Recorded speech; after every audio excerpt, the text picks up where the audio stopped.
It was an early morning in 1774 when John Chapman, later known as Johnny Appleseed, first gazed upon the fertile hills of Massachusetts. A child of nature, Johnny had always felt a peculiar pull toward the earth, as though it whispered to him in ways words could not. Raised in a small town with his brother, Nathaniel, Johnny was known for his deep connection to the land. As a boy, he'd spend hours exploring the forests, watching seeds take root, and marveling at how the smallest of things could grow into something strong and mighty. But it wasn't until Johnny's late teens that he heard the first whisper that would shape the rest of his life. A traveling preacher, visiting from the West, spoke of the vast lands beyond the Alleghenies, of wide open spaces full of promise. The idea ignited something inside Johnny. He dreamed of planting apple trees across this land, wherever there was room for them, wherever people might need them. In an age of uncertainty, a crop that could provide food year-round seemed like a gift from nature itself.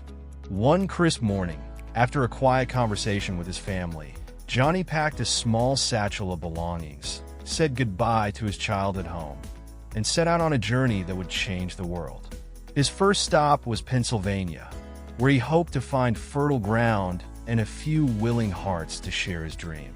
Johnny's travels were slow, as he was a man of few possessions, carrying only the essentials for survival.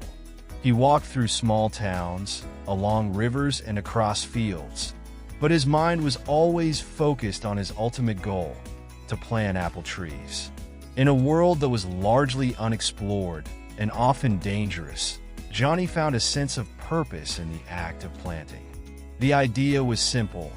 Apple trees would grow well across the frontier, and they would nourish not just the body but also the soul. During his travels, Johnny would often stop and speak with settlers. Some would laugh at his idea, calling him a fool to think that seeds could survive the rough conditions. Others, however, were intrigued. One day, after a long journey, Johnny reached a small settlement near the Ohio River. He met a farmer named Samuel, who had a small plot of land but no means of making it productive. Johnny offered him a handful of seeds and explained his plan. If you plant these, they will give you fruit for years to come.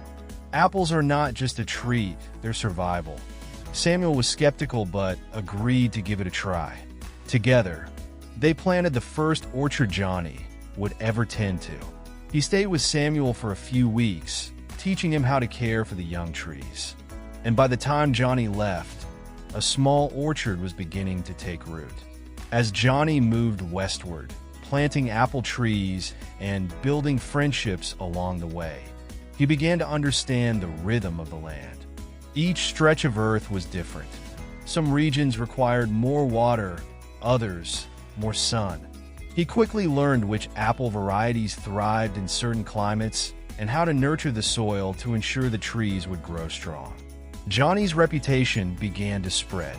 Wherever he went, he was greeted by settlers who had heard tales of the man who could make orchards grow in the most unlikely places.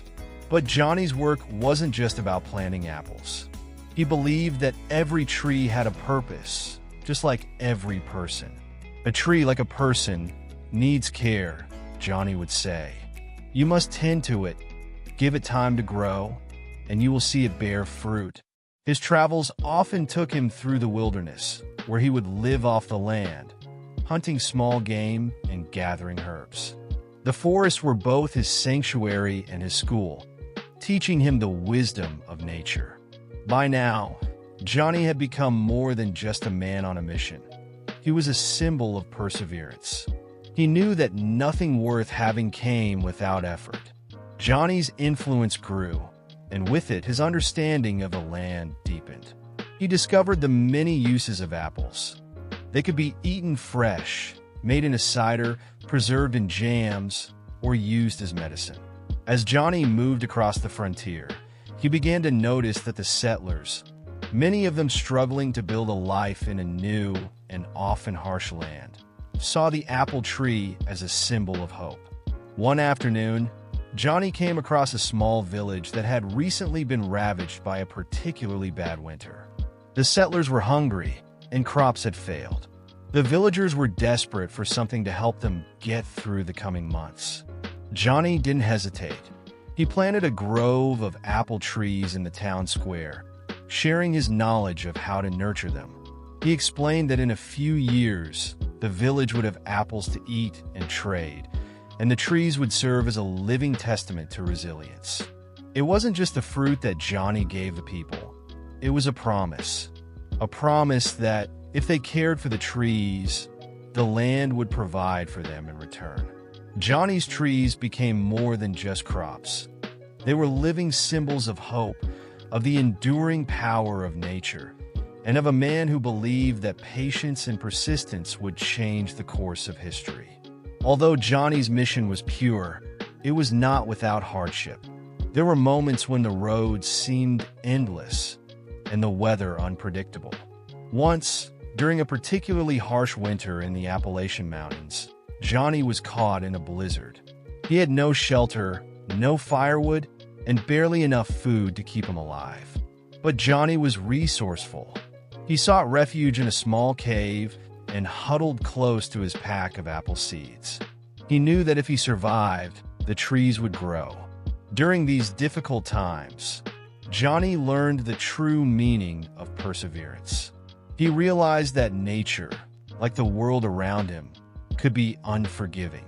But it was through those hardships that Johnny's resolve only grew stronger.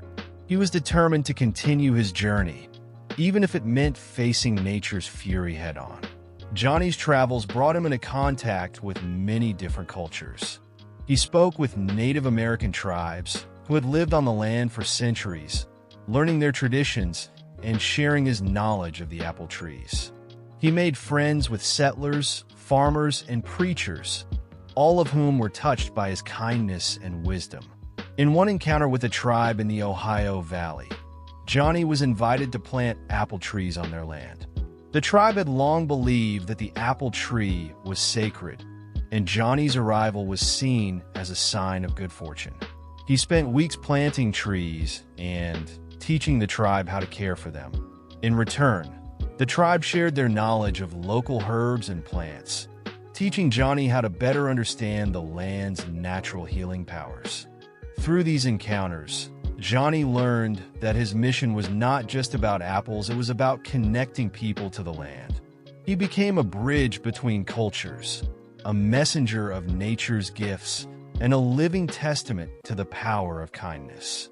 Word of Johnny Appleseed spread far and wide. His name was spoken in small towns and in the halls of state. Settlers would often tell tales of the man who walked the frontier, planting apple trees wherever he went, and of the orchards he had left behind. Johnny never sought fame, but the legend of Johnny Appleseed grew stronger with each passing year. People began to leave food for him on the roadsides, offering him shelter and rest. Some offered him gifts, but Johnny always refused, content with the land and the trees.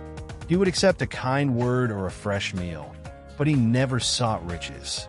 His wealth was in the seeds he carried, in the promise of future harvests, and in the smiles of those who would one day sit beneath the shade of his trees. As Johnny grew older, his journey became more difficult. The miles of endless walking took their toll on his body, and the harsh conditions of the frontier began to catch up with him. Yet, Johnny refused to stop. He was determined to finish the work he had started, knowing that his time was running short. One winter, Johnny fell ill, and the chill of the season made it difficult for him to continue his journey. He stopped in a small town in Indiana, where he was taken in by a kind family who offered him warmth and food.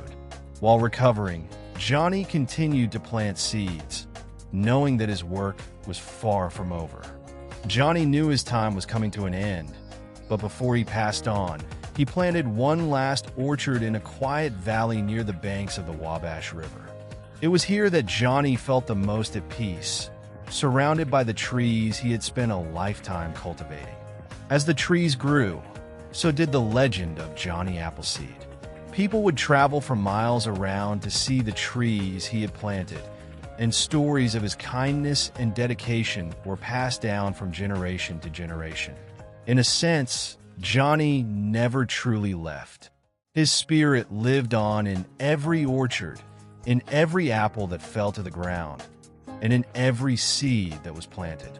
When Johnny Appleseed passed away, the world mourned the loss of a humble man who had given so much. But his legacy was not one of sorrow. It was a legacy of growth, kindness, and resilience. Johnny had shown that the smallest seed, when planted with care, could grow into something mighty. His orchards continued to bloom, feeding generations to come. Johnny's story became a cherished part of American folklore, a tale of one man's journey to sow hope, to make the land bloom, and to remind the world that even in the harshest of conditions, life could find a way to grow. And as long as the apples continued to fall from the trees he had planted, Johnny Appleseed's spirit would remain, forever entwined with the land he loved so dearly.